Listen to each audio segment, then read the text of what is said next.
Thanksgiving. Happy Thanksgiving. I hope you're doing awesome today. Did you put your turkey in yet? So last night, I haven't had my sip of coffee yet, my first one. Before I go into my spiel, my Thanksgiving spiel, I'm going to have a sip, see how it is.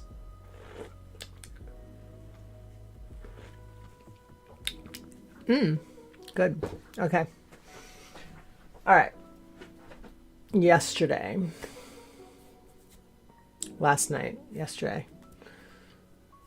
I did so much Thanksgiving work. Did you do Thanksgiving work too? Did you cook anything? Where are you going for Thanksgiving? How many of you are cooking?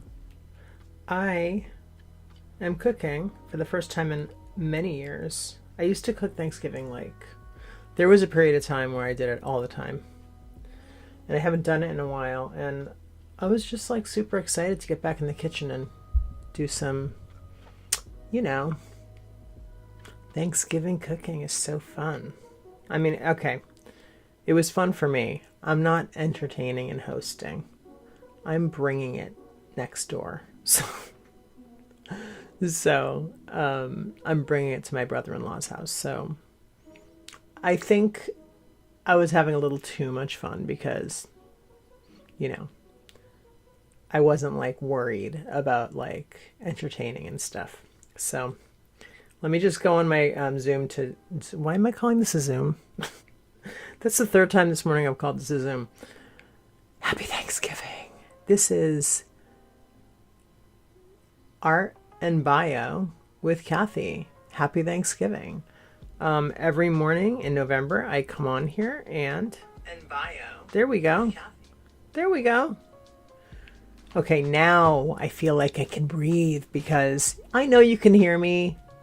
I know we're here. So every morning in November, I come on and I do, or most mornings, I should say, because there are a few that I've had to cancel. We do a bio of an artist from the 19th century. And then we do an homage piece of art. I go over to my art table and we do it. And then I talk through that and we chat and it's fun. And I love this. So, yeah. So I did not want to not do it just because it's Thanksgiving. I'm busy. Everybody's busy. We're all busy, right? Sometimes I feel like it means more when you show up for times when you could have a pass, you know what I mean? And I'm not going to be here for the Christmas week, so taking that week off. I'm going to miss you guys. I'm going to miss doing this with you. But we have so much fun stuff to do before then. So we're probably going to all want to have a nice social media break. Hopefully around Christmas time anyway. So a little week will be good. Let's do Edith Holden. My turkey's in the oven. My turkey went on at 9:39 in a 330 degree oven because my oven runs cold. So 17 and a half pounds. Let me know in the comments what you think I should do. How long should it be in? All that jazz. Every single year I Google it. Every single year I'm like, how long does my turkey go in for? And for what temperature? Do I tent it or not? Megan, happy Turkey Day to you too. My turk's in the oven. I just put my big thing of, I didn't start boiling the water yet, but my water for mashed potatoes. Last night I did green beans, and those have breadcrumbs and garlic and oil, butter. So I baked them, and then I par baked them because I got to go back in the oven today. So they're good. They need to heat up, and then they'll cook the rest of the cooking time, because it's important to like not overcook, you know.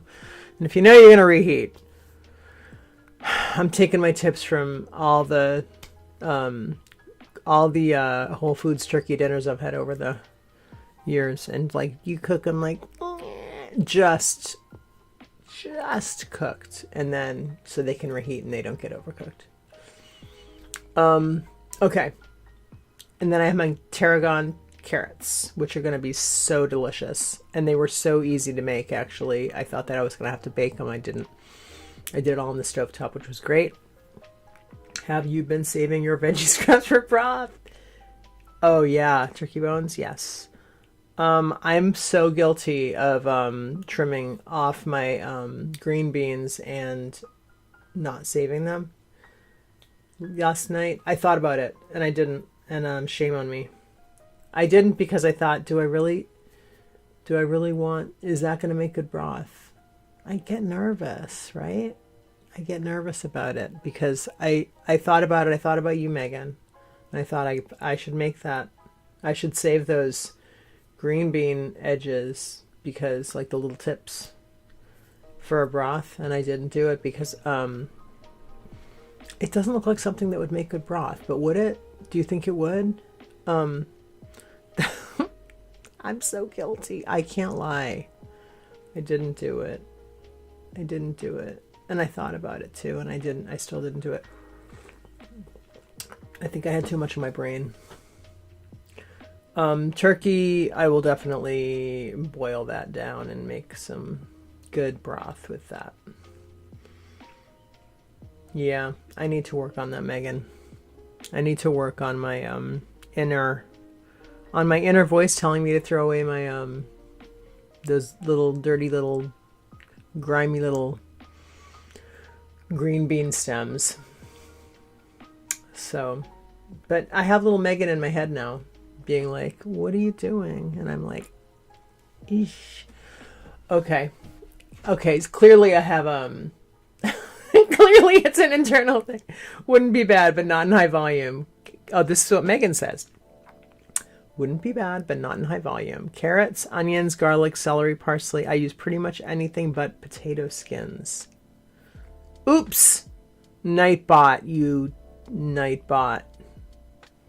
Nightbot decided to put you in the ink bottle, Megan, only because you're simply for your kindness of your messaging, and I apologize for I apologize for Nightbot. I didn't realize he was so aggressive. I need to adjust my Nightbot. Anyway, okay, Megan, forgive me for throwing away my green beans edges.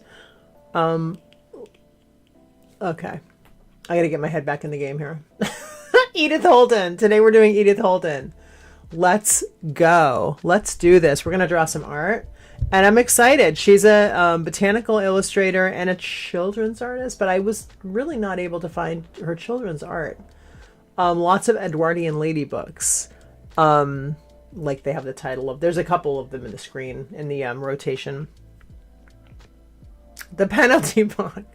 I actually like the penalty box because it's called the ink bottle. Oh, thank you. I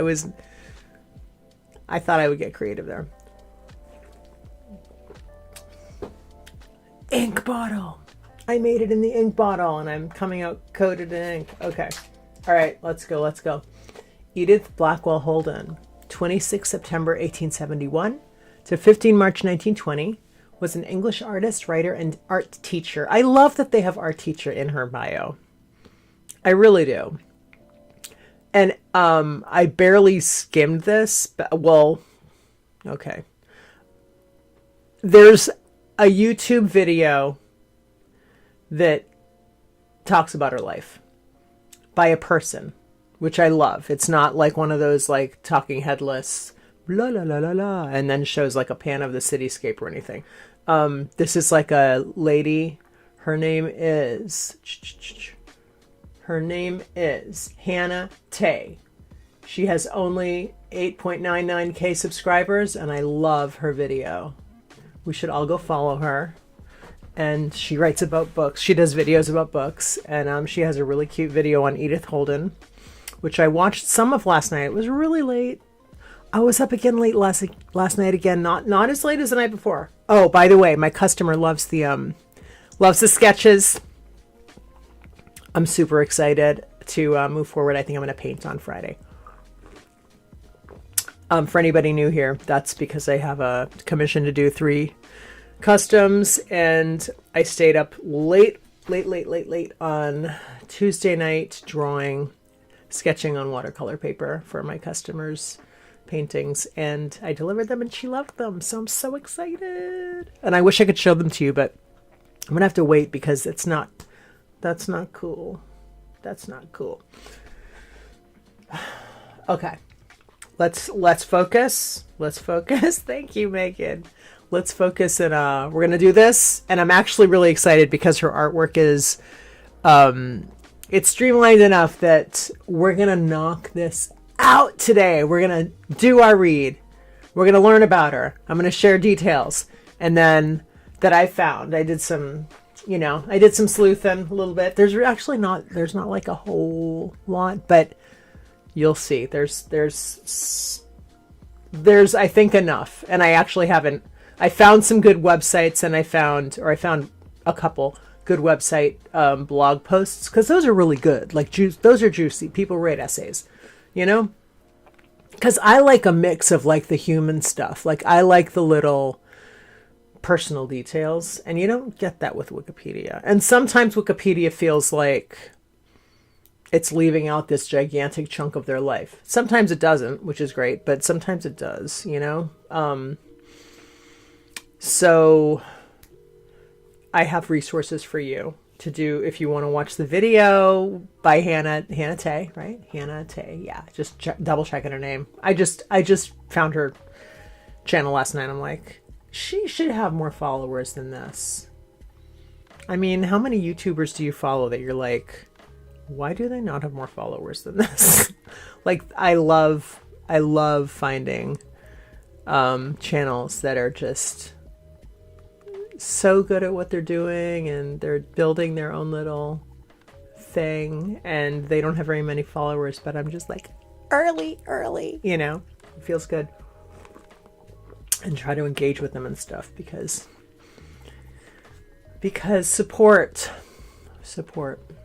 Okay, let's go back to Edith. Edith Blackwell Holden, 1871-1920, English artist, writer, and art teacher. She was influenced by the arts and crafts movement. Let's roll over so we can see real quick. This was an international trend in the decorative and fine arts that developed earliest, it's a movement, that developed earliest and most fully in the British Isles, and subsequently spread across the British Empire and to the rest of Europe and North America. I kind of want to click in. I kind of can't today because we really got to like lean it out here. It's 10:26. I know I got to keep my eye on the clock. I got kitchen stuff going on. Okay. And specialized in painting small animals and plants while collecting flowers from a riverbank at Kew Gardens. Remember Kew Gardens? Kew Gardens is where we had... Who did we have? I don't have my list up, and I really should have my list up when... I should have my list up when referring to... Like when reading these, because we just did... Who did we just do? Hold on. I'm getting my list up right now. Posts. One memento. Okay. Who did we do?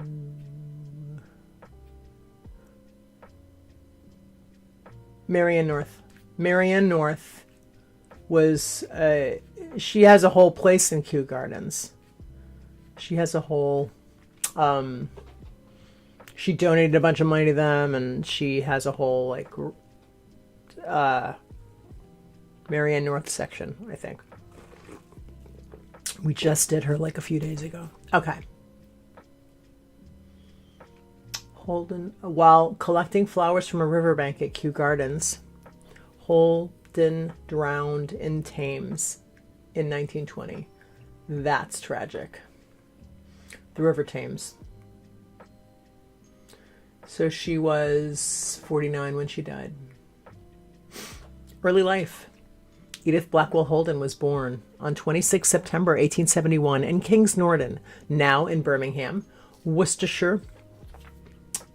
Edith's middle name honored the physician Elizabeth Blackwell. I love that. And I really do like the name Blackwell, actually. Oh, and if you like found footage movies, if you like found footage, and if you like ghost stories, there's a really good found footage 60-minute film called The Blackwell Ghost. There's no bearing except for the name, but I just have to mention it because I really enjoyed it.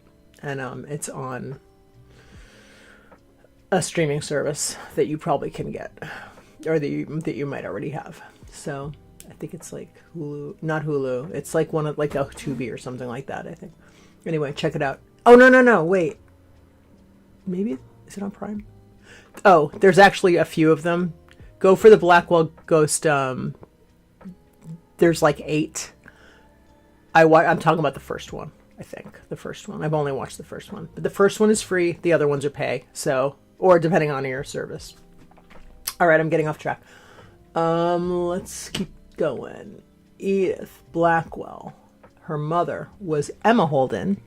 Her maiden name was Waring, a spiritualist and Unitarian, and former governess who wrote 2 religious books, Ursula's Childhood and Beatrice of St. Mawes, published by the Society for Promoting Christian Knowledge. Okay. Her father, also a Unitarian and spiritualist, was Arthur Holden, owner of Arthur Holden and Sons Paint Factory in Birmingham, town councillor and charity worker. The Holden family attended the Birmingham Labor Church. Okay, we need to know what that is real quick. Labor Church. Organization intended to give expression to the religion of the labor movement. It has a Christian socialist outlook, specifically called theological socialism. Okay. Interesting. I've never heard of that before. I'm not really into theology, but it's very fascinating, the intersection of religion and government, or religion and politics, right? Kind of politics, socio-political stuff. Okay, before the death of Edith's mother Emma in 1904 from breast cancer, the Holden family had become spiritualists. After Emma's death, the Holdens had regular spiritualist seances at home in Olton with the intention of communicating with the spirit of their deceased wife and mother. Holden and her 4 sisters were instrumental in assisting their father with these communications. Holden's father recorded them in his own diary, which was anonymously published only weeks before his death. Oh, crap. Okay, that was my bucket full of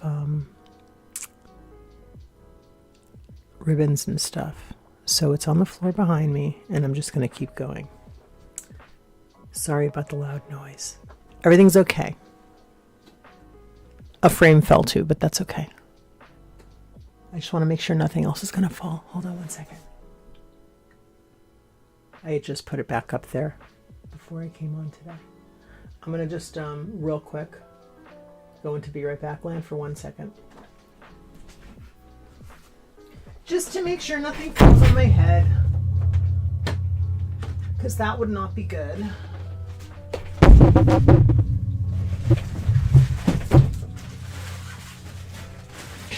That would not be good. Okay, so far so good.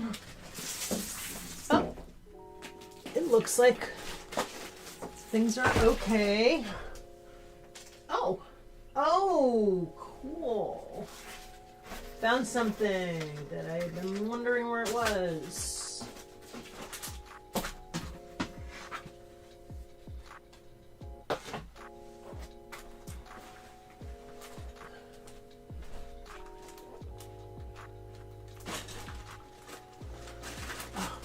That was very loud in my ear. Okay, we're good though.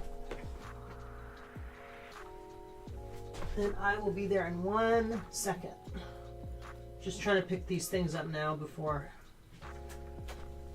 I turn around and everything goes everywhere. Okay. All right. I'm not injured, I promise. Great. We're back. Whoops. Sorry about that. Oh my gosh. That was a little bit stressy. I know, earthquake. I'm back. Everything's good. Everything's good. Everything's good. Okay. Sorry about that. That was scary. Okay. Recovered. Let me grab a tissue real quick. Sorry. Hold on. Let me grab a tissue.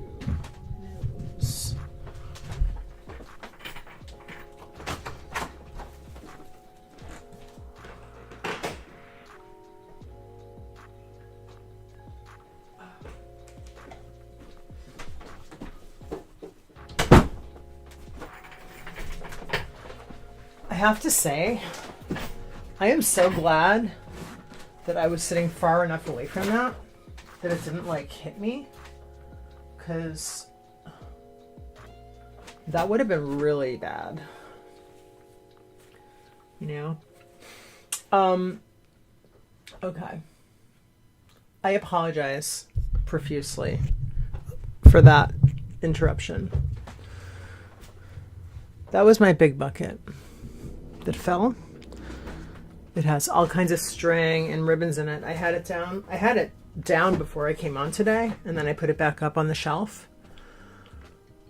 And that could have been so much worse, but it wasn't. So let's keep going and put our hard hats on.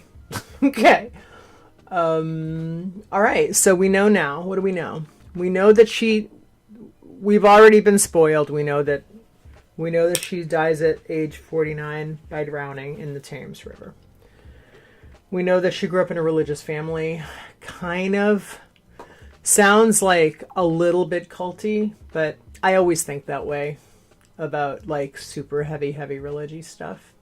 So that's my own subjective for now, unless we get someplace where it really delves into cultiness. Not super bad. I mean, they sound like, you know, they care about other people. They're doing labor church stuff. So, yeah, so totally, I'm not judging. That's just my way of processing. Her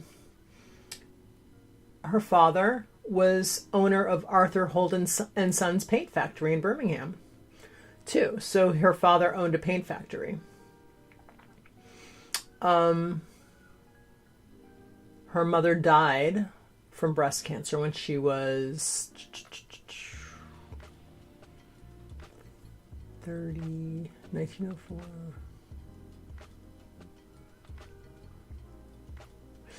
Okay. I never thought that doing these streams would help me with my math, but I do so much math in my head on these. 48, 38, 30. So her mother died from cancer when she was in her 30s. And the family is a bunch of spiritualists. They do seances and they, you know, communicate with other realms, okay? So Holden and her 4 sisters were instrumental in assisting their father with these communications when they did seances. Holden's father recorded them in his own diary, which was anonymously published only weeks before his death, as messages from the unseen. I think I would want to look that up on Gutenberg Project because it sounds really fascinating. Or on what is it? LibriVox? Yeah, LibriVox. It's been so long since I've actually used LibriVox. I forgot what it was called. LibriVox. I wonder who it's published under. I'm curious because I like to read about this stuff. And I'm fascinated by the history of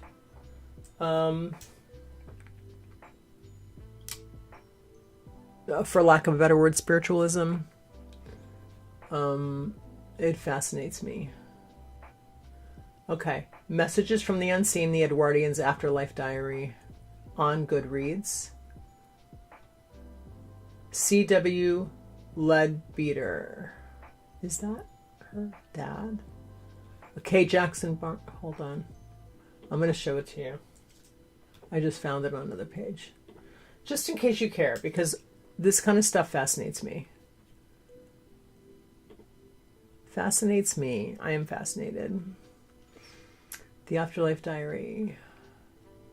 By the 1980s, the Country Diary books of English artist Edith Holden had sold millions all over the world. Her family were even portrayed in a TV miniseries about her life. I have a link to the episode 1 in the description of this video. Okay, so something to read. I will put this link in the description of our video. Let's keep going. I hope you're at least entertained by this, because there's like one thing after the next, right? I'm just getting in my own way left and right this morning, but that's okay because we're learning, right? We're learning, but let's just keep going. Okay. Religious family, spiritualist family. Mother died young. Father and mother were both worked with the Liber Church. They were socialists, theological socialists. Okay. We don't know, did they encourage her art? We don't know, but we know that her father owned a paint factory. I don't know if that's house paint factory or art paint factory or both. Maybe they make paint for everybody. I don't know. But that sounds like doing a lot of things, doesn't it? He has a paint factory, and he's town councilor, and he's a charity worker. So that is a full plate right there. Okay.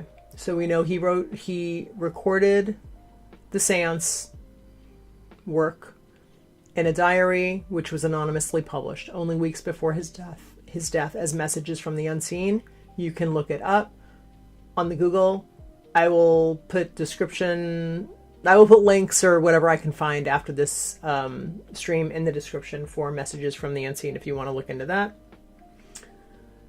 Early career. During the 1906-1909 school years, Holden taught at the Solihull School for Girls. Okay, so if she taught from 1906 to 1909, so she's in her 30s. She fashioned her nature notes for 1906 as a model for her students' work. Then, like her younger sisters, okay, did we know she had sisters? Let's just back up real quick. Did she have siblings? I don't see any siblings. Okay, wait. It does say Holden and her 4 sisters. Here we go. Here's where it says Holden. This is how I found out she has 4 sisters. Okay, look at that. Okay, la la la la la la la, life, life, life. La la la. Okay, this one sentence here. Holden and her 4 sisters were instrumental in assisting their father with these communications. So we didn't actually know she has 4 sisters until we found out about the seances, okay? That's okay. Just to let you know. So we didn't miss anything. Okay, we did that. She fashioned nature notes for 1906. Then, like her younger sisters, Holden became an illustrator. She illustrated 4 volumes, 1907 to 10, of The Animal's Friend, a magazine of the National Council for Animals Welfare, and a number of children's books, including 3 Goats Gruff. Her paintings were often exhibited from 1890 to 1907 by the Royal Birmingham Society of Artists. Awesome! I mean, like, that's pretty awesome. And the Royal Academy of Arts in 1907 and 1917. She was influenced by the arts and crafts movement and specialized in painting animals and plants. Good for her. I'm glad that she was having her work just displayed, her work, publicly displayed. Marriage. In 1911, Holden, at the age of 39, married Ernest Smith. He was a sculptor who was 7 years her junior. The couple had no children. They moved to London, where she became principal assistant to Countess Fyodora Glichin. At the Countess's studio in St. James Palace, the Smiths associated with leading artists such as Sir George Frampton, sculptor of the statue of Peter Pan in Kensington Gardens, and royal visitors such as King Faisal of Arabia. Holden continued her career as an illustrator. One of her paintings, entitled Young Bears Playing, was exhibited at the Royal Society of Arts in 1917. Death. On 16 March 1920, okay, brace yourself. Trigger warning for anybody in terms of drowning, okay? And I'm just fixing my little bear rug on my chair here, okay. On 16 March 1920, Holden was found drowned in a backwater of the River Thames near Kew Gardens. On the prior Monday morning, that's better, Edith had complained to Ernest of a headache, but this was not uncommon and the matter had not been dwelt on. The main subject at breakfast had been the impending visit of some friends for Easter, to which Edith was looking forward. Ernest left for the studio at St. James Palace, and Edith said that she would probably go down to the river later to see the university crews practicing. Coffee sip. When Ernest returned home that evening, his wife was out. Here's where we are, just for anybody counting, reading along. When Ernest returned home that evening, his wife was out, but the table had been laid for the evening meal. Ernest assumed that she was with friends. It was not until the next morning that he learned that her body had been found at 6 o'clock on Tuesday morning. The inquest established that she had tried to reach a branch of chestnut buds. The bough was out of reach, and with the aid of her umbrella, Edith had tried to break it off, fallen forward into the river, and drowned. Gulp. Legacy. Holden was made famous by the posthumous publication in 1977 of her nature notes for 1906 under the title The Country Diary of an Edwardian Lady. She had not been given, she had been living in Gowan Bank, Kinneton Green Road, Olton, Solihull in 1905 to 06 when she recorded the notes. The collection of seasonal observations, poetry, and pictures of birds, plants, and insects, which was never even considered for publication when it was composed, had the nostalgic charm of a vanished world 7 decades later. It became a worldwide bestseller. That is really...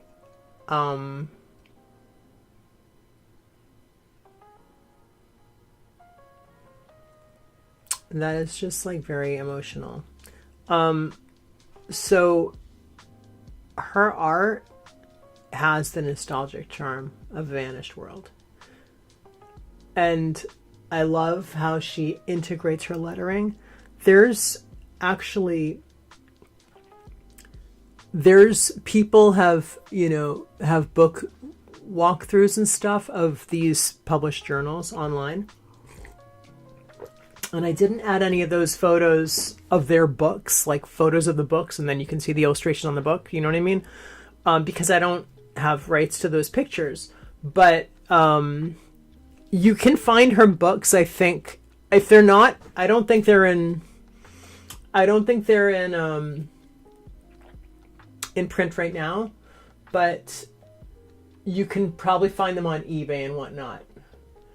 I want to read to you.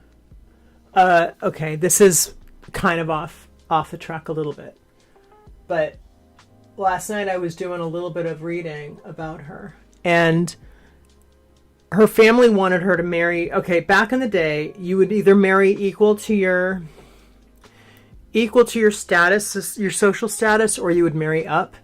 And she did not marry up. And she married because she loved the guy, and for like, I guess no other reason. Also, he was well, I'm gonna read this because the person who wrote this, somebody wrote a comment in one of the videos that I have in the description. I believe it's the video from Hannah. I believe it's a video from Hannah Tay's page. Yeah. This is from... Is this from Small Potato? Hold on. The person who wrote this. Yes. Okay. I'm gonna show it to you on the screen just because instead of reading from the screenshot. So I'm gonna show you this. Oh, hold on. I'm not doing that. Okay. Go check out that video later if you want, but I want to read this to you because it's very interesting. I don't know who this person is, but they have a lot of good information about the stuff I like, which is like the inter-family dynamic stuff and daily life stuff and whatever. I mean, that's the stuff I really like that. It paints a larger picture for me. But you know, this little blurb is going to tell us about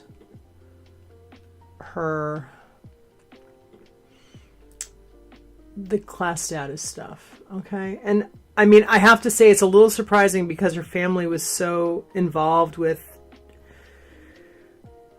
taking care of people who are poorer, and like sounds like they were super integrated into that.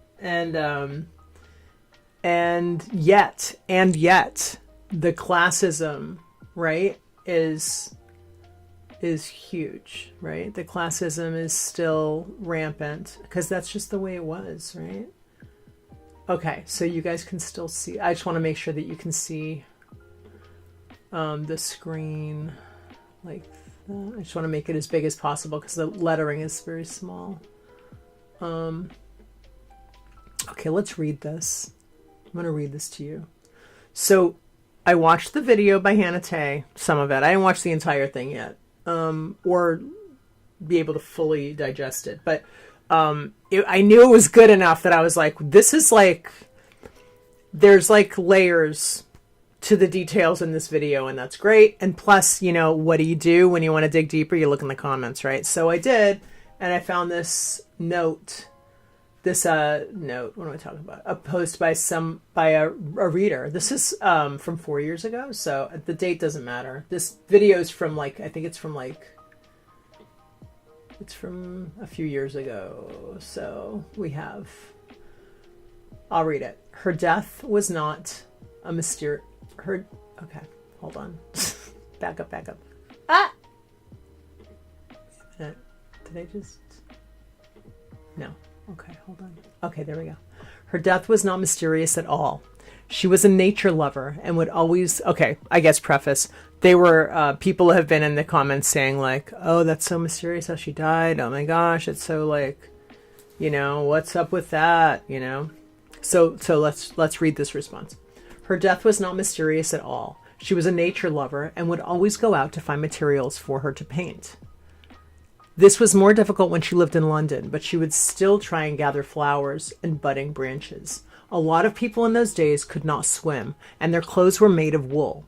It was rather cold spring day, and if she fell into water, no matter how shallow, her clothes would take up pounds and pounds of water, making them very heavy. Her body would be temporarily paralyzed from the cold, and she would involuntarily gasp. Even if she didn't drown outright, and people were and are known to drown in only a foot of water under these circumstances, and she would have to clamber up the slippery and possibly steep slide. Know that she drowned, and the cause of death was drowning. The autopsy clearly showed this, and there was no sign of violence, was not the problem. The police did, for a moment, wonder why the nice upper-middle-class family would be hanging out at the riverside. But when told that she was an illustrator of wildlife and nature, and was in the habit of foraging for plants and tree branches, which indeed she was, this was readily accepted. Some of her family did object to her marriage, for two reasons. Her family used to be very wealthy.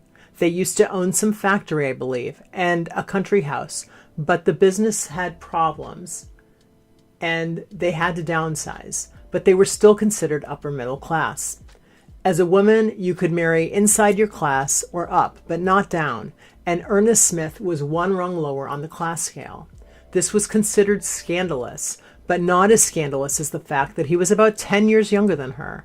She was 40 when she married him, and he was, in his late 20s, early 30s? If she had married a man her father's age, nobody would have lifted an eyebrow, but a 40-year-old spinster marrying a nubile young man, now that was considered quite scandalous. There had been problems in the family at the time as well. She and her brothers and sisters had always been quite close, even though there had been small picadillos. I think picadillos is like a little argument. But one of her brothers had marital problems and a divorce, and then something what seemed to be a nervous breakdown. And the other brother tried to buy him out of the firm or something of that sort. And this broke the family into two camps. One group sided with one brother, the other group sided with the other brother. This mattered because every sibling had inherited some stock. I'm writing this from memory. Don't pin me on it. So there were already tensions, and then spinster Edith tells them she's going to marry this young man and move to London, which would also incidentally mean that if she died, her shares in the family business would not go to her brothers and sisters and their children, but to her husband, which no doubt mattered to them. So yeah, some members of her family were less than supportive of her decision to marry, but it was her decision, and it seemed a fairly happy match. Edith and Ernest had to live in London. He worked as a sculptor in the studio of a renowned artist, and she could paint and illustrate anywhere, so there was no question as to where they could live. They would have to live in London, and while this meant she had to leave her beloved countryside, there were compensations. She not only had an artist husband who understood and loved her, but they also had fellow artist friends, and I think Edith enjoyed moving in the artistic circle of London very much. She had, after all, gone to work at the studio of a Scottish painter every summer of her adult life to be able to fully immerse herself in the artistic life for a few weeks. The rest of her time, she had lived with her elderly father and her sister and had to squeeze herself into that mindset. To live among people who would think nothing strange of painting for hours on end, to be married to somebody who would not ask, not in capitals, ask her in a tired voice to, quote-unquote, stop her silly scribbling. Yes, I think she enjoyed life with Ernest immensely. It is very sad that it came to such an abrupt end. Now that really gave me a lot of juice. I loved reading this. This was fantastic. Thank you so much, Small Potato 1965, because that gave me what I wanted, And if you want more of that, I don't know if it's going to be like that, but if you want more human touch story about her, there's a couple of links. There is a couple of links in the descripto. That I found.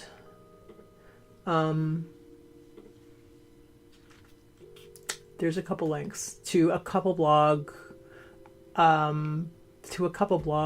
Somebody actually did kind of a comic about it. Here, let me see if I can grab it real quick.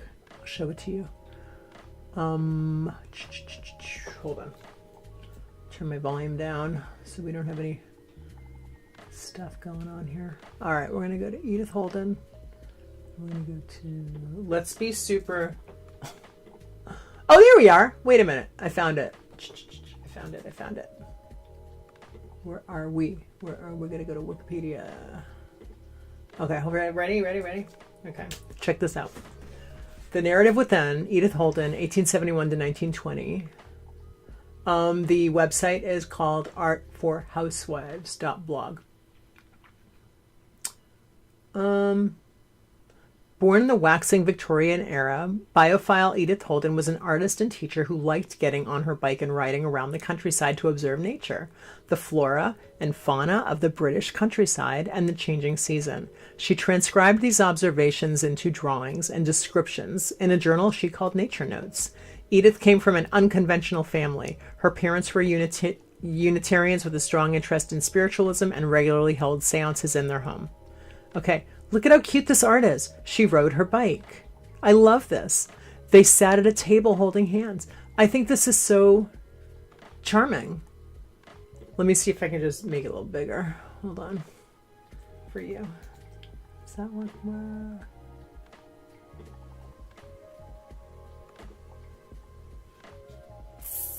I love it. I think it's so sweet. Hold on. Okay. She fell into the river. She fell into the river. 64 years later, the journal was discovered in a dining room cupboard and published as the country diary of an Edwardian lady. Do we not all want to run out and get this book now? I want to run out and get this book now. I'm going to have to look on eBay and see, and some used booksellers that I have found from eBay, and I will have to do that. Diary excerpts. They skated together. Anyway, this is really cool. I love this. I love that they published. I love that her actual books were published. Like, as is, I think, from everything that I've seen online, from the videos that I've seen, like snippets of flip throughs, and some of the people are like, look, this is just like what, you know, this is just how she did it, you know. So I'm thinking that they aren't, because I can't speak from experience, but I can say that it sounds like the publishers who published the books in the 80s didn't redesign anything, you know. They just like left it as it is, and I love that, because that's what we want to see. That's what makes them so fascinating. They're like a mark of another time, you know. So yeah, so definitely check her out. Check out more of her stuff. We didn't even look at her artwork. Wait a second. Oh wait, we have a I'm sorry. Oh, I forgot. We have a slideshow. What am I talking about? Okay. So the slideshow, I put just about everything I could find. There's not a lot of her work that you can find. If you'll have better luck Googling her and looking at the pictures than you will if you want to like dig a little deeper and not get the book or not look at the book. Oh, you know what we should do? We should look at I think I did look at Gutenberg. Did I look at Gutenberg? Hold on.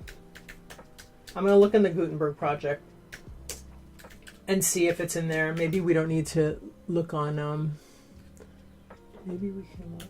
I think I looked here, but I'm not sure. Okay, I'm going to look up.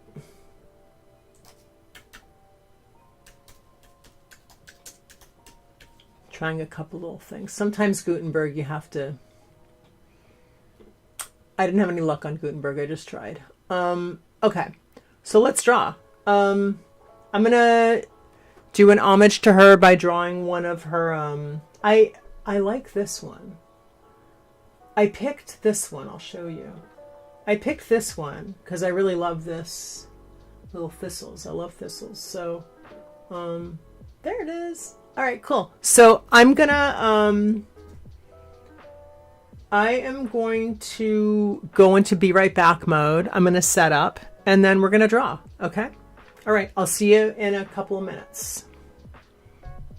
Oh, I have to check on my turkey too. So give me like a couple more minutes. It won't be too long though. I'm hoping like 5. Fingers crossed. Okay. All right. I'll see you in a minute.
back. Back, back, back. Let's do some thistle. Let's do some thistle.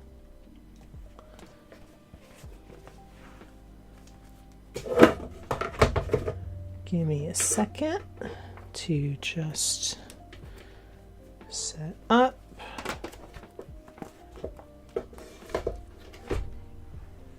Okay, awesome. All right, where are we? Where are we?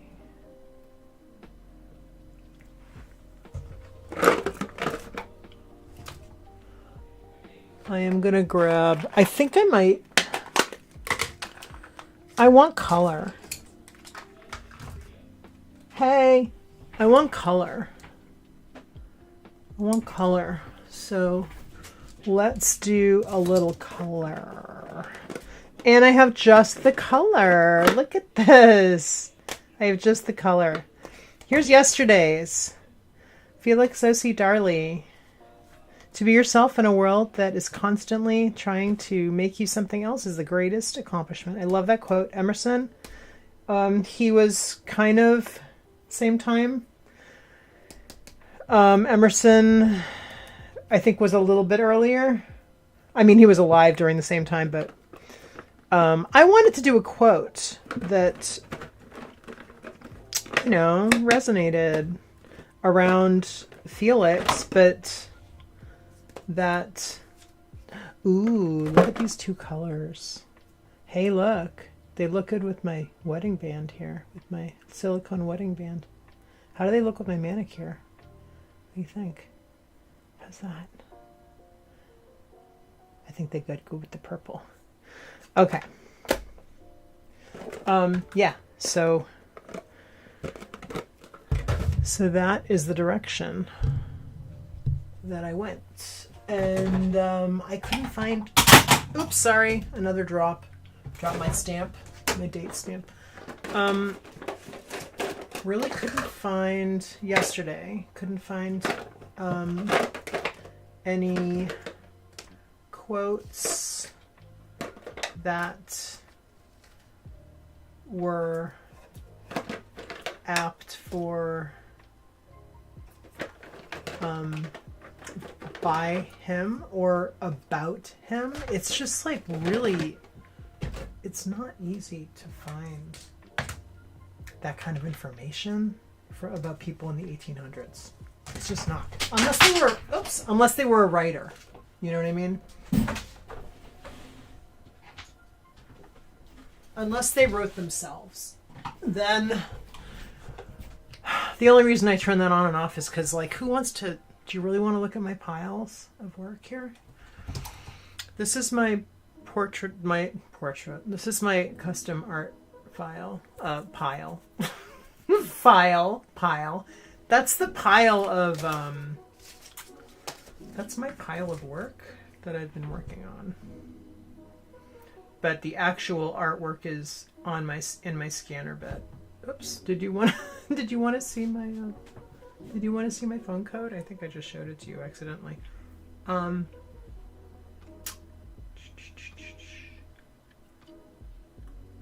Let's see. We are going to change the page. Already stamped it. And here we go. Okay. All right. I want to actually I need to look at our screen. I need to look at the YouTube screen because I gotta see, make sure that you can see everything as it should be. There we go.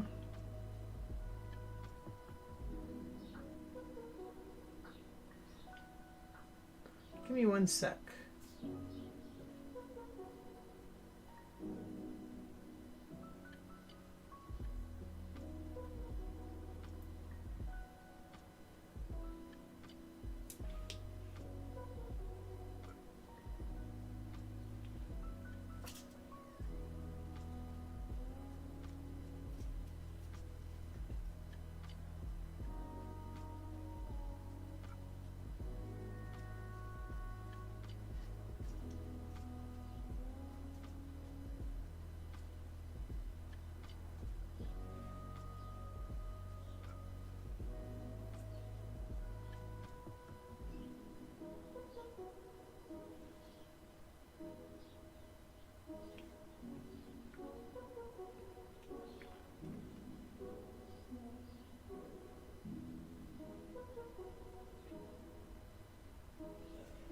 Okay. How's the turkey coming along? Megan asked. Okay. So I think the turkey's going to be awesome. I haven't even. I went down, put my coffee in the microwave, and I was gonna open the. I don't want to open the oven door yet. You know what I mean? I'm trying to be very, very careful to not open my oven door when I don't need to. So I did not even open the oven door yet. The turkey is currently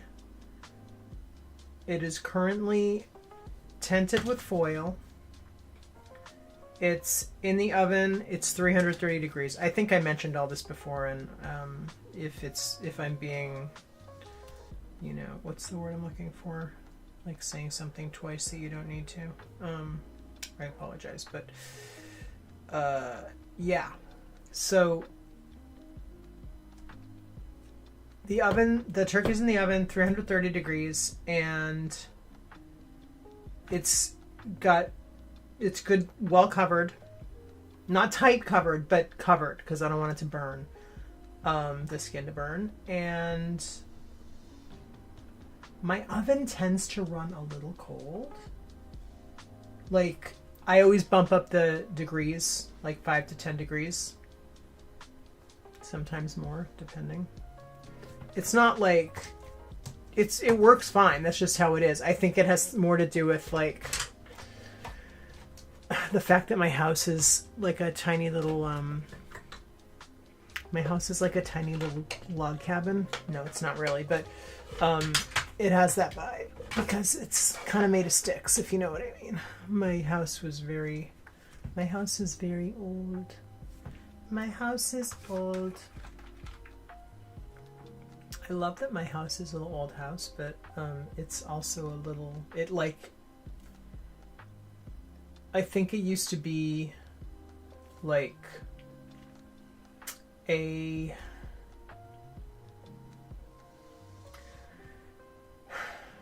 what are they called? Like a stable? Not a stable. Something like that. I think it used to be. I think when it was built, it was not built. We had it very reinforced before we moved in. We gutted this place, and we redid it. Sort of redid it. Anyway, my whole point in telling you all this, the whole point of whatever it is I'm trying to say here is that it's a little on the cold side. And when we redid the house, we used every bit of savings that we could to put into the house, and we were unable to add additional insulation to portions of the house. So portions of the house are cold. So part of our house is like colder than other parts of our house. I mean, make no mistake, we have a little cold house, but we do have a nice heating. So I don't want to be throwing away heat. I love insulation, but we couldn't afford all the insulation we needed. We kind of ran out of money when we were doing our house. Totally TMI, but that's okay. Yeah, we put a lot into this place, and then I love our little house, but we maxed. We did everything we could, and it's fabulous. I love what we did. I love what we were able to do, and I love our little home. But it can be a little cold. It can be a little cold downstairs. So that is the reality. Is my house is cold in the winter. However, we have two kinds of heat, which is great. We did get HVAC. We love sweaters. No, we love blankets. We love sweaters. It's small, so there's not a lot to heat, you know? And I don't like to be roasting.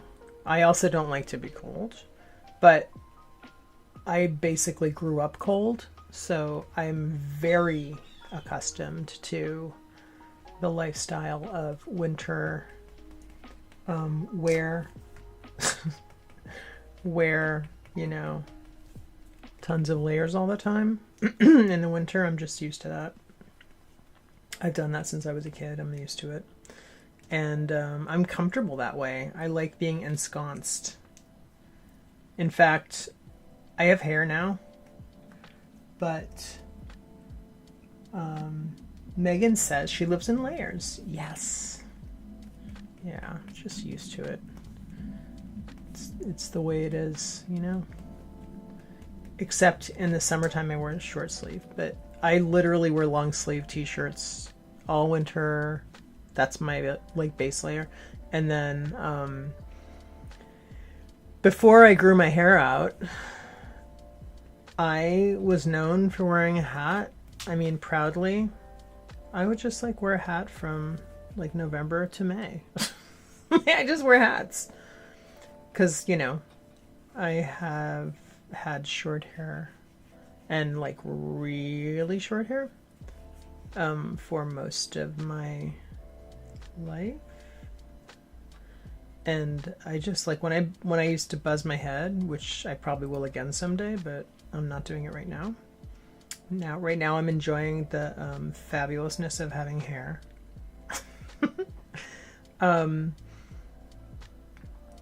Hats. I have a great hat collection. I love hats. I have some real cute hats. And this is like the first year that I'm like not wearing hats right now. And it's so weird because I'm used to wearing hats all the time. I'm used to wearing hats all the time. So kind of interesting. All right, I have not drawn one of my thistles yet. I'm just sort of getting the base stuff down right now. I'm getting these leaves, which I really, these leaves have such character. Like the pointy thistle leaves of a thistle plant. They're kind of scary looking. Like they're very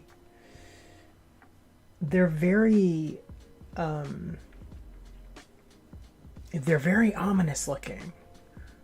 And I'm kind of, I don't know what this says about me, but if I like to draw them, they're neat. I was going to say I'm very attracted to them, which is like the wrong thing to say. I'm attracted to the ominous thistle leaves. Megan says, my house was destroyed in Hurricane Helene last year. Oh my gosh. Oh my gosh. I'm so sorry. Oh God, that is just, I'm gonna cry. Oh, my heart goes out to you. I've been in a camper since. I totally understand living Chilean layering. I'm excited to rebuild though. It's a process. Oh my gosh. I'm a little teary-eyed for you right now. Yes, rebuild. Yes. Megan, I'm so sorry. God. Jeez. That is just devastating. You are such a survivor. Look at you go. Look at you go. Yes, rebuilding. I need my paper towels because I'm going to tear you. I'm so sorry, Megan. Oh my God. Okay. All right. I just need to dry off my sweaty eyeballs. Hold on. Oh God. All right. Megan, you're kicking butt. Megan is kicking butt. Rebuilding. I love it. Yes. That's like, what can you do? That's what you do. And you know what? It's like, what a life, like, what a snapback to like, oh my God. Oh my God. I'm sorry. I gotta stop talking about this. Yeah. Thank you for sharing. That is a huge share, and I am honored that you shared that. And I'm so sorry that you went through that. And all you're dealing with. Some really wonderful things happened in my life since. It was a needed life purge. Oh my gosh. Megan. TED Talk time for you. You're amazing. Yes. Yes to purge. Yes to purge.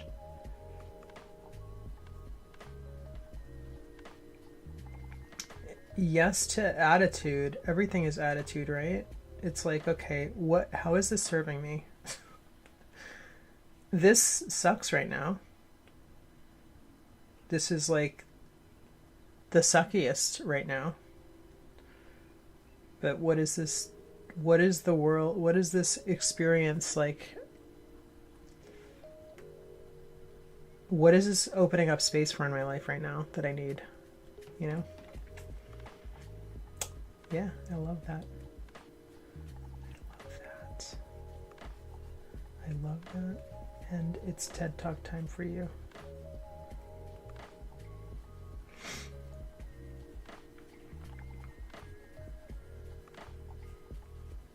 I'm wondering, okay, thinking about looking at what I'm doing. For some odd reason, I don't know why.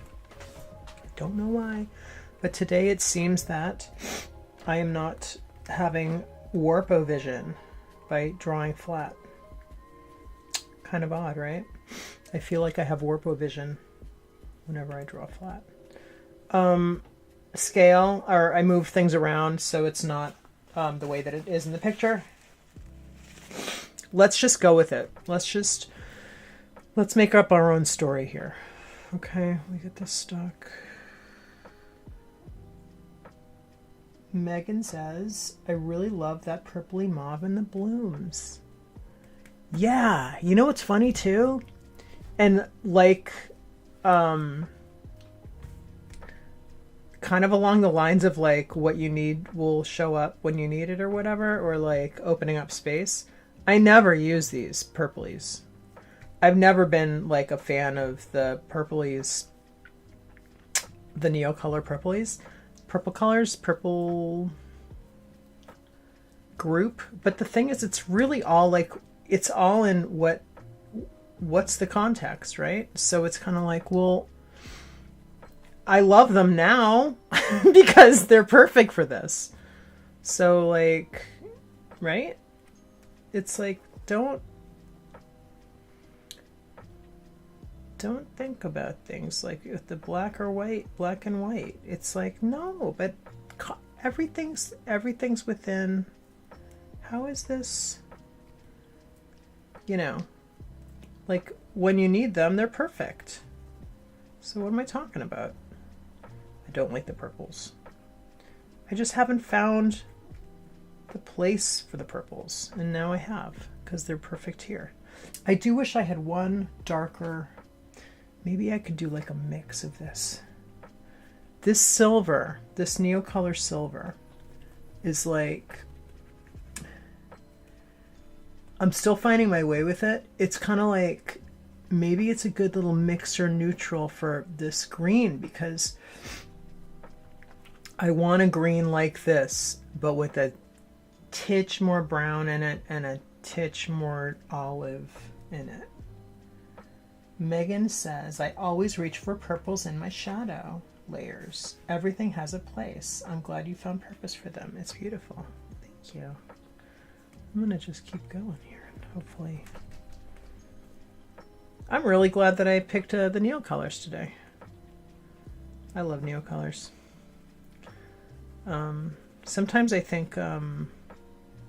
I do too much sameo. Like, do I need... That's why I'm really happy that the Lyra water soluble, that we did our water soluble graphite days, because that was like super fun and different for me. Like, I don't usually do that. I tend to grab a lot for the Neocolors, and it's so funny too, because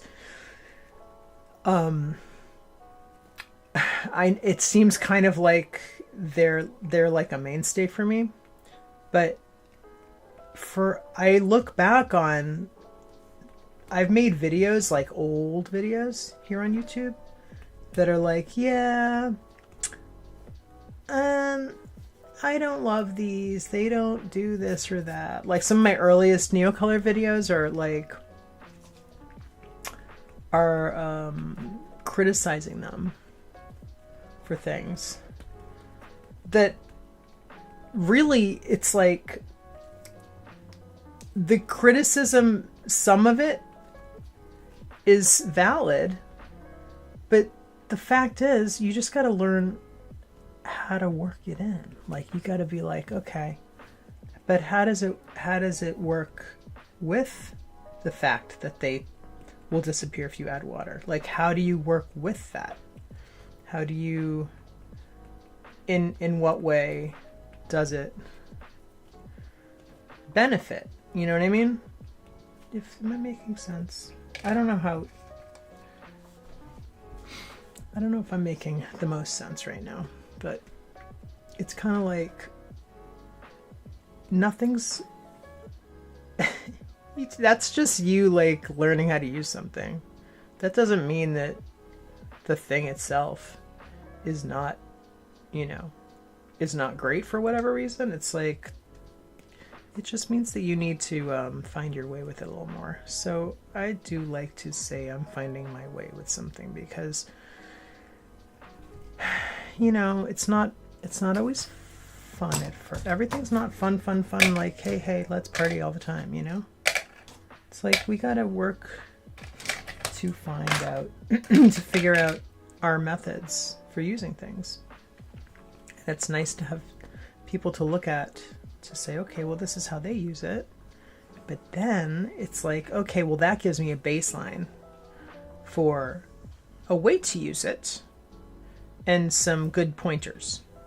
But then I need to dive in there. I need to dig in, and I need to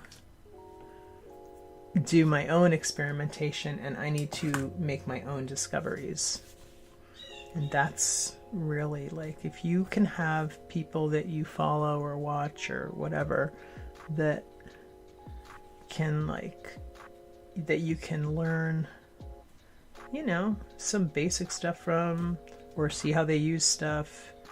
But then when you go in and make your own discoveries, you have their knowledge, you have the knowledge from watching their experience, and then you have your own, and then you find your own methods and things.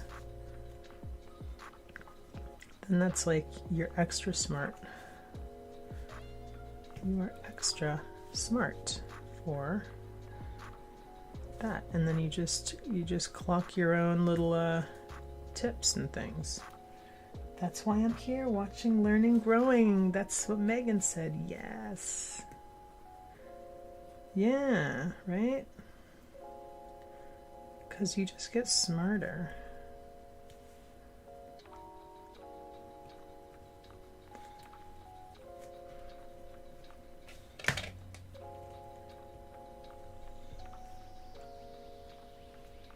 Great way to increase your knowledge. And then when you start going in and you start doing your own, you start doing your pictures and things. Here's a really pretty one, this purple metallic. You have that to build on, I think I have a really light, lavendery one. Okay, wait, I have two of these. Don't ask me why. Why I have two of the exact same. So what I want is, like, I want like a really Maybe I'm imagining it. I thought there was a super light purple. That's not it. This one is a more purple, like more blue. I want them warmer. I want a warmer, not, I don't think they have that color. I think I'm imagining that they had a color that they don't have. I am pulling out a gray. This is light gray. And I think this is good for, there's some teenier, smaller flowers in the picture, if you see. And then between this light gray, which is a real neutral, a very, what am I trying to say? It's like a not really warm, not really cold, neutral gray. Which is exactly what I want for this. This is a cool light, but it's not the right color. Like, it's not, it's just not right, the right one that I want. But I will do this one. Let's do like,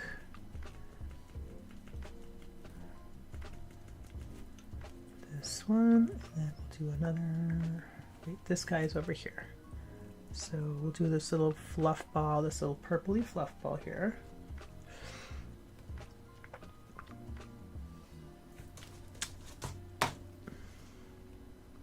This is exactly what I needed today.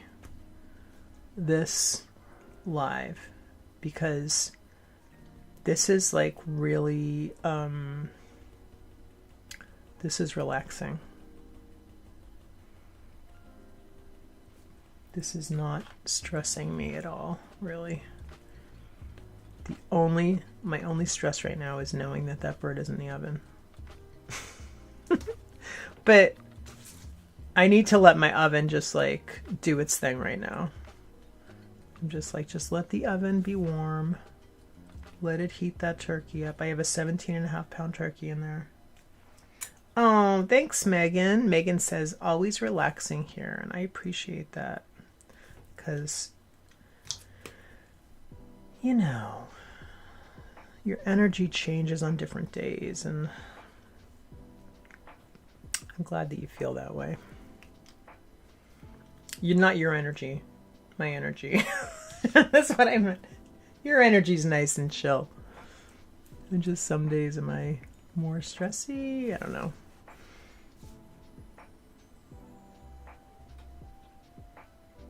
I'm really proud of how I have managed the past 48, I think.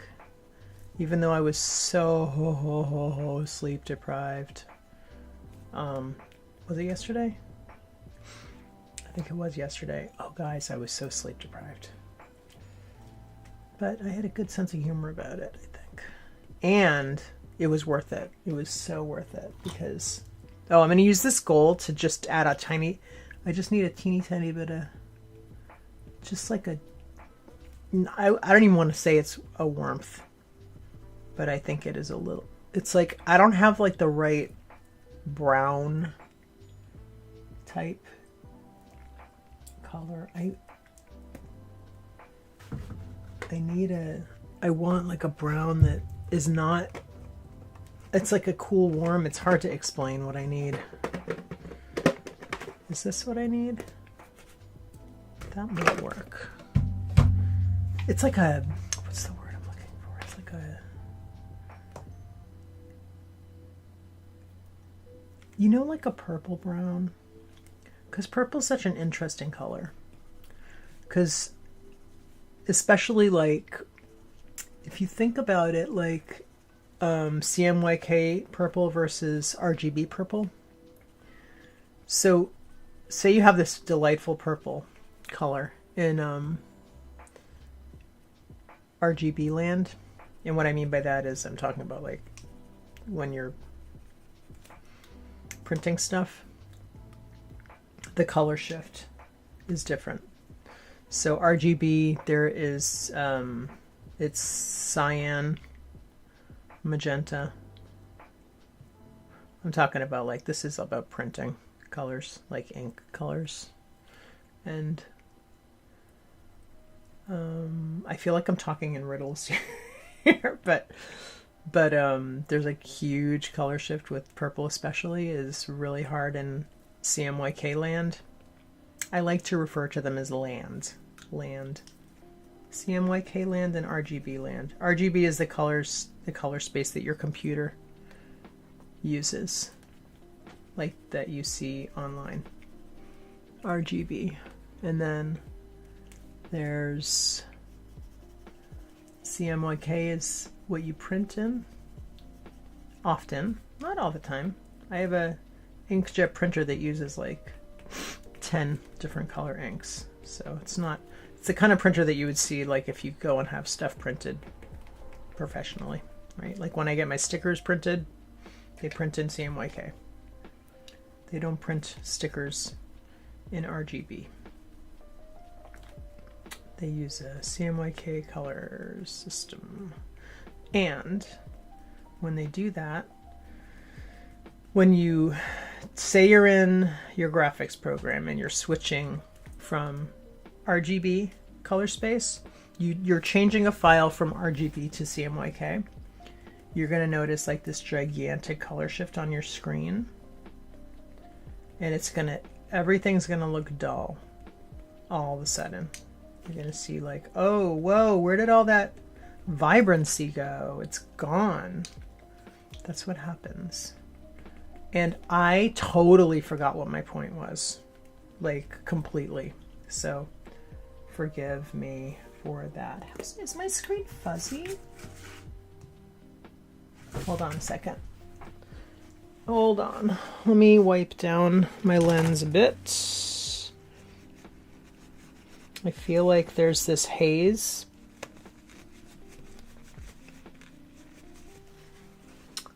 And I don't know. That might help. That just might. Did it help? Because it also could just be that the lights are like very lighty. Are the lights lighting? I think. Yeah, that did help. I just did a side by side. And I think, okay, so this brown here, this is beige fonts. And this brown is it's like a brownish beige. And this is kind of along the lines. This mixed with a little bit of warm, just a little bit, is exactly what I'm seeing in this picture. There's bumblebees in here.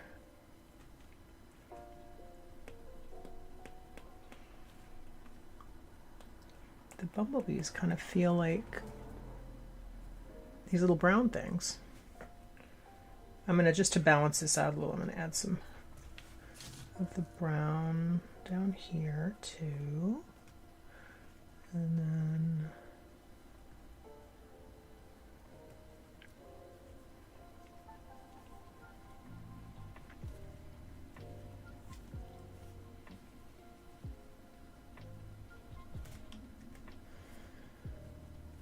got the turkey in the oven.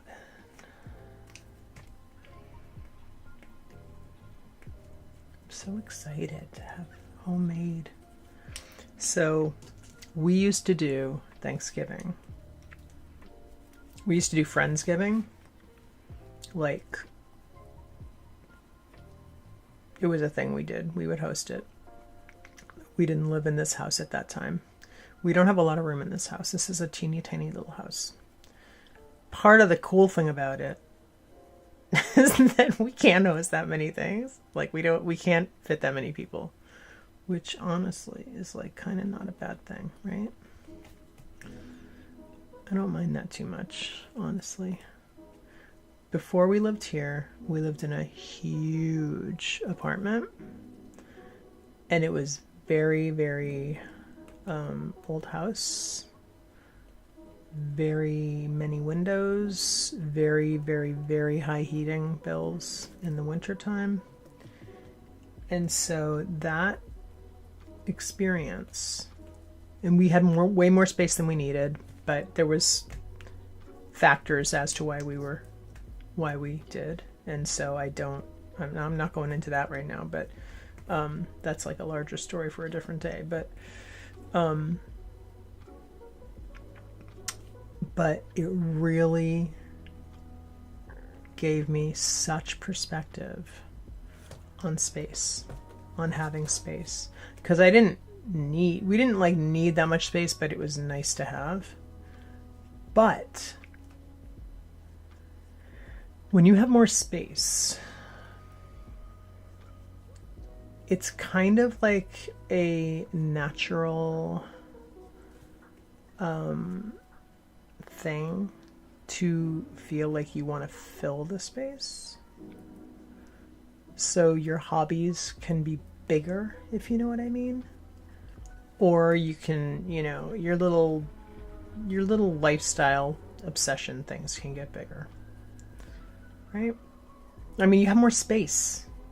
You just have more space to space out. So if you have, you can use the space to your desires, And Megan says, okay, I'll finish that in 1 second. Megan says, I have a floral tattoo on my arm with honeybees, a little nod to my dad. He's a beekeeper. Oh my gosh, that's awesome. Oh my gosh, I love that. Beekeeper, what an amazing profession. What a nice little homage to your dad.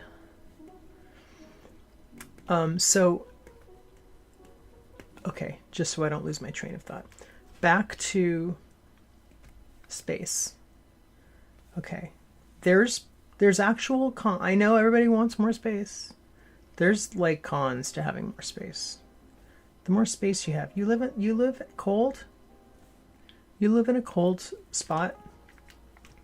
You know how much money you're going to spend on heat if you don't have like the most amazing insulation in your house? You're going to be spending a lot on heat. Like when we moved here, because this is our home, we own this home, but we didn't own our apartment. But so our heating bills are much less now. All I'm gonna say. Yeah, so when I said when I said we got it and everything, this place, it's like we redid this place. So, it needed it, trust me. It was not livable when we got it. It was not livable. And now it is. Now it's like our sweet little home that we love. Our sweet little home. And I've always liked small spaces anyway, but it's much less upkeep. It's like the more money, more problems. It's like more space, more money, more problems. How's that? It's like you keep it little, you got more manageability, you got more options, you got more, less stress.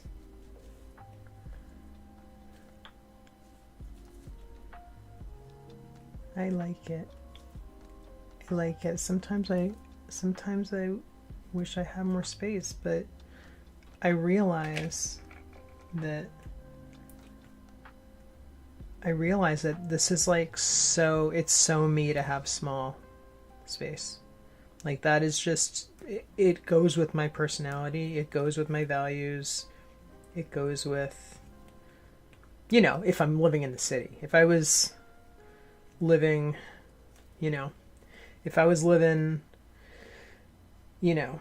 a cabin in the woods or something, that's a different story.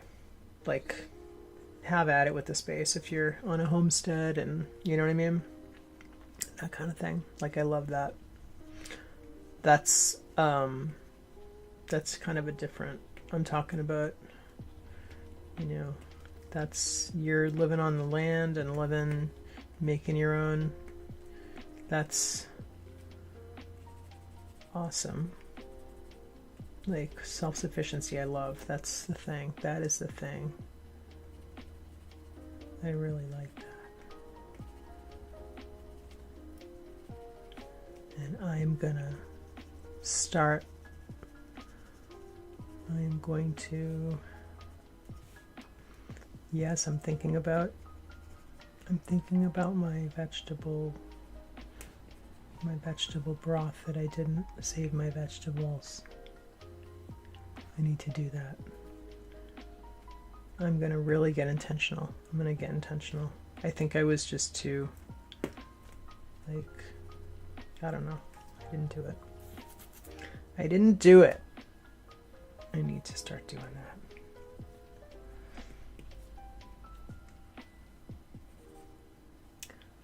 I like this. There's some little bug on a leaf. Is that a ladybug? It's directly in the center top. And it's like a little bug. And I think it's like a little beetly. It's like a little beetly type bug. And it's kind of like a blink if you miss it. Blink and you miss it thing. Because you can't really see it. But it's there. And what else? Hold on. Oh, you know what? This thistle here is like circular. You can see like a circular vibe on it. And I didn't get that in the picture, but I'm going to try it right now. I'm going to try to correct that. Not that it needs correcting. It doesn't need correcting, but I'm going to try to add to it so it feels like,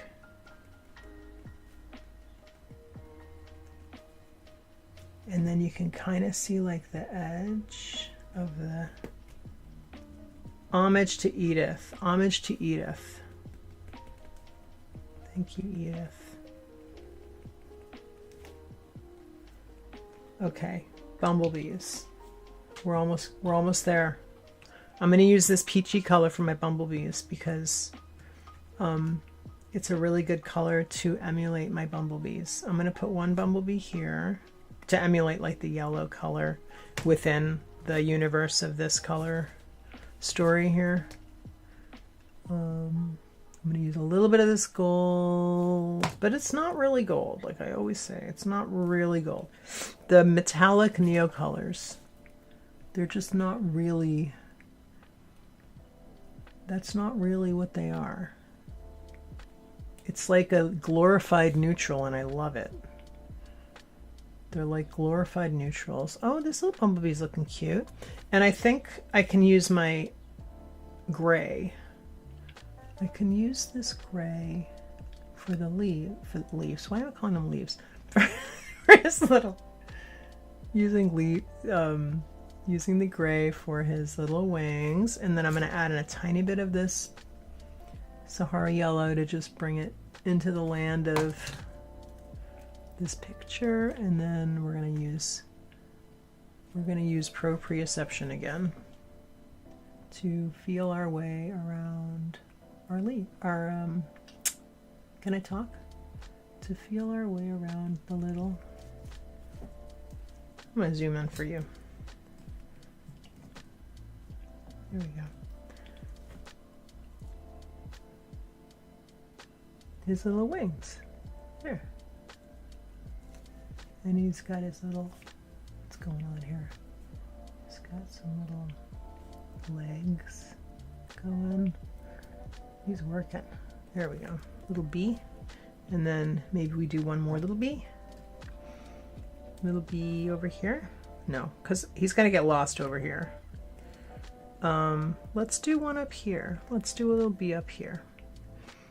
I'm going to use the model of one. This little bee down here. The bee down on the thistle down here in the, sorry. There's a thistle, this thistle in the picture. I'm going to use as my model for a bee up here.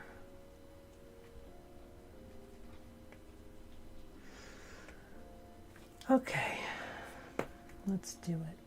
Let's get this show on the road. I gotta go cook my turkey. It's smelling in the oven. This little guy's really nestled in there. All right, we're almost there. And I think what I'm going to try and do is just add some of her writing to the bottom of this. And then we're going to be good. We're going to be good. we're going to be all good in the hood.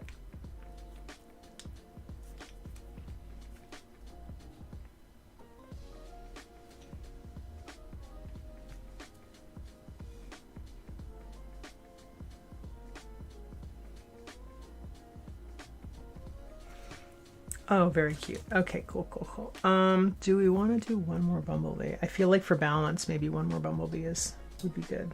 So we have this guy, maybe one down here. Yeah, let's do one down there. Because, you know, we're in it. We're doing it. Do this little guy down here.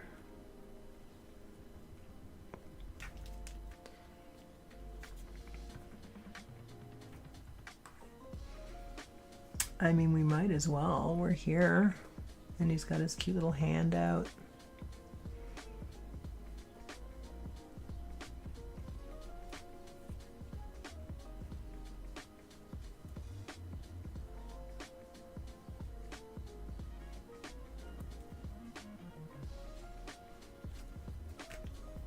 Okay. Wings. We're doing wings. Wings. So, for anybody who is here or who watches this who does not know Neocolor Choose, you can add water to this. And what I could do, and I'm not going to do it today because we're just not getting into water right now, I could gently wash this away, dab it with a paper towel and pick it up, and then have the underneath green to pick up the underneath green part so I can draw my little wing. But I'm not doing that, but you can. You could do that if you wanted to. Today I'm just doing it like this because I need to focus on my goal to, it's hard. I'm sort of like fighting it, but I'm gonna do it. I'm just gonna let it go. I'm just gonna let it go because, you know, sometimes it's a good thing to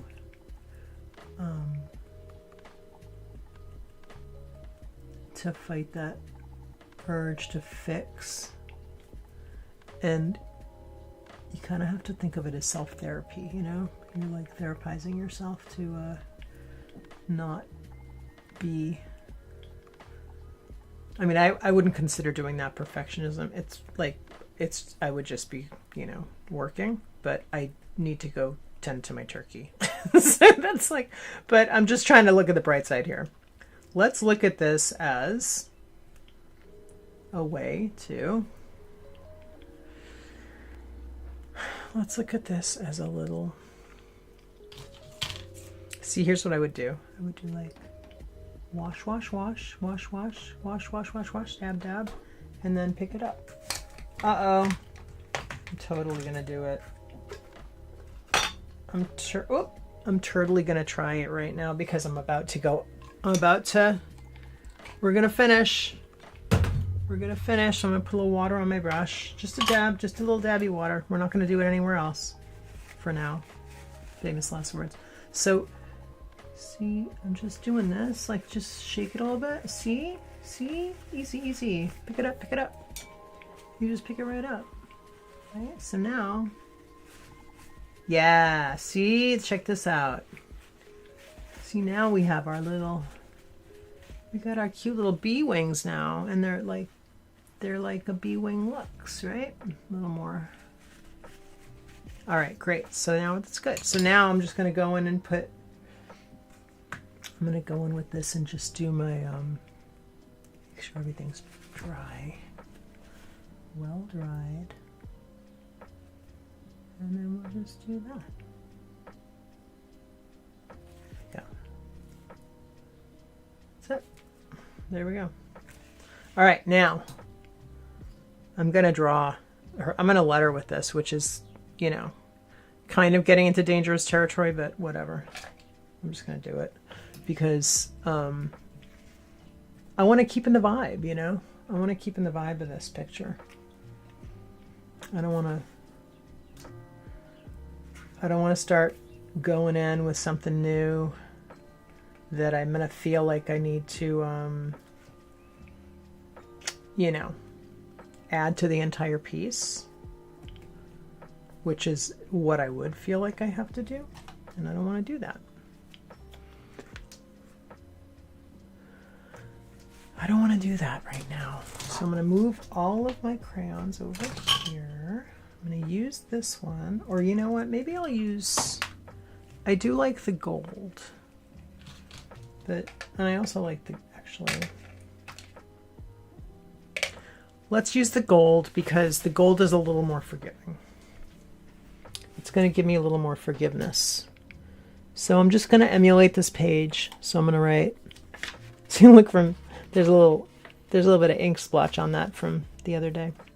So the only problem, actually, I can't use this because I can't see what I'm doing with it at all. Like, that one's going to just drive me nuts because I'm going to lose my way with it. Let me see what I got here. What do we got here? Mid. No. I was looking for like a lighter, a little bit of a lighter, like a mauve, but this is about, I think this is what we got. So let's go in. I'm going to use the flat end and I'm going to write 105 dot. And now we're going to go down here. We're going to do the bottom. Creeping Plume Thistle.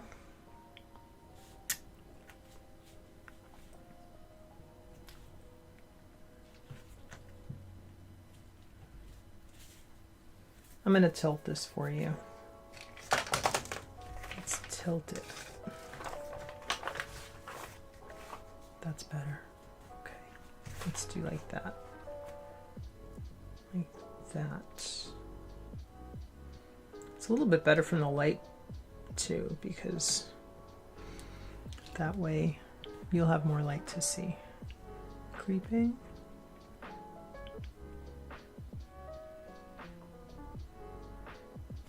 See how I can't see what I'm writing?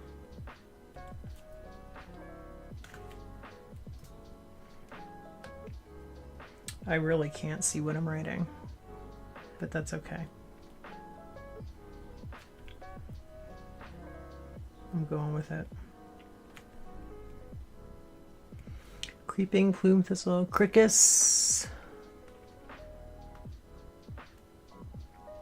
Come on, Cricus. No. I think it says Cricus. I'm going to write Cricus because that's what I think it says. Cricus. Cricus arvinus.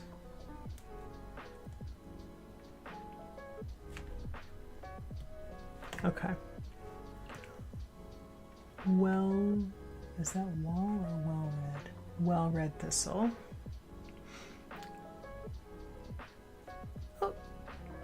Hey, let's do something different.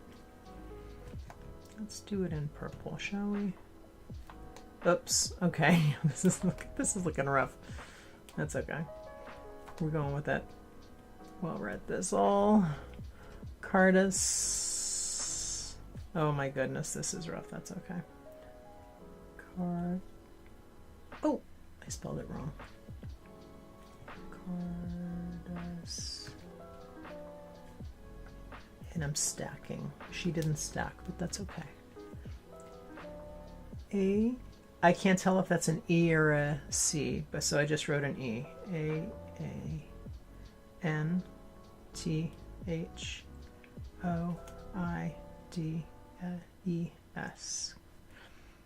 Okay, I kind of think it's a C, so let's do that.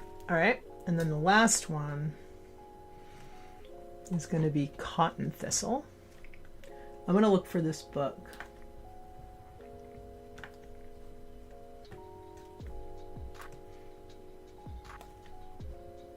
Cotton Thistle.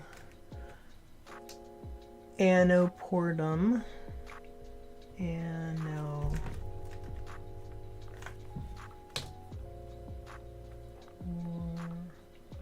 I'm trying to use my Proprioception. Arcanthium.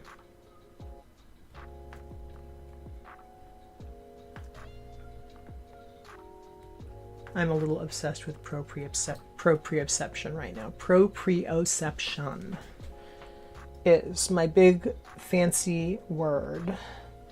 And what it means is like when you feel, but you can't see. So like I'm drawing something and I can't see where I'm drawing, I'm feeling through it. So if I'm drawing with a Neocolor, if I'm drawing with this guy, a chunk, right?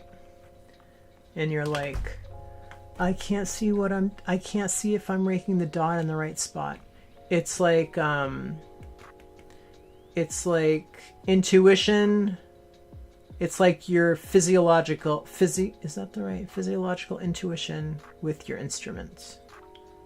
That's kind of how I would describe proprioception. Anyway, it's a good thing to think about. It's a good thing to practice. It's a good thing to, you know what? It's a good thing to keep to roll around in your head a little bit. Like, oh, there's a word for that, you know? So now, if I pay more attention to it, how is that going to affect my work? And what I do, it's going to put a face to a name.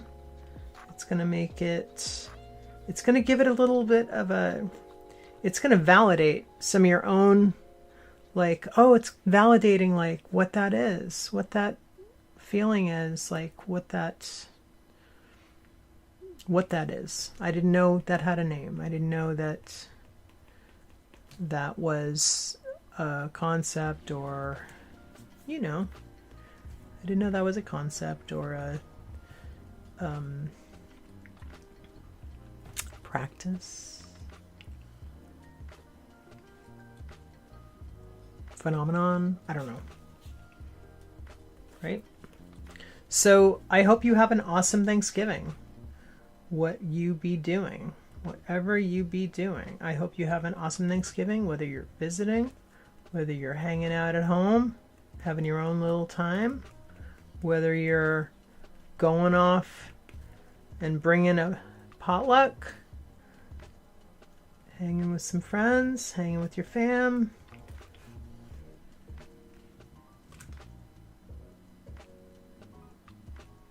Megan says, it's hard to work through until you trust yourself. Yes, I guess that is true. I feel like that is where, like doing little, like starting something new and being like, okay, this is my blind contour drawing. Like, so it's going to be whatever it is. And just, you know, just do it as a practice and like have that be the goal. Let's make a mess. You know what I mean? Like, let's make the goal to just not have it be looking like it doesn't need to look like anything, because I'm here to actually draw blind. Blind contour drawing is a thing. So that would be proprioception too. Oh my gosh, Megan, happy Thanksgiving to you. Happy Thanksgiving. And thank you for being here. I thank you for being here and for hanging with me. It's so good to get to know you. It's so good to make a friend. So, I will be here tomorrow. And, oh, thank you so much for the hearts. Thank you, guys. And thank you, Megan. And I hope everybody has an awesome Thanksgiving. And I'll see you tomorrow morning at 10 a.m. when we do another artist. And it's going to be a surprise because I don't know who it is yet. I will know tonight at midnight when I go in and I do my photo gallery, the slideshow for us. So, and then I'll start Googling, and then it's all, the wheels are just going to start to turn, and I'm going to have stuff to talk about tomorrow. So, yeah. So have a great day and enjoy your Thanksgiving. You deserve it. And let's all have a fun, relaxing day And if you're in any situations today where you're uncomfortable, just take a breath and remove yourself from the situation and find your peace. Whether that means physically taking yourself out of the situation, whether it means going in the bathroom and taking a deep breath and doing a little water pat on your face, or just like whatever it means. Whatever it means. I wish you peace today and a beautiful, relaxing, chill day. I used to, on the last note, I used to always, when I worked outside my house, I used to love to work the day after Thanksgiving. Because no one was there. Because no one was there. And because it was low-key. And I could just, like, work in peace. Not only that, everyone was grateful that someone was there. So it was also a goodwill builder. So, like, I loved it. Just a fun little note to the end of this stream. So have a great day, and I'll see you tomorrow. Take care and happy Thanksgiving. Bye-bye.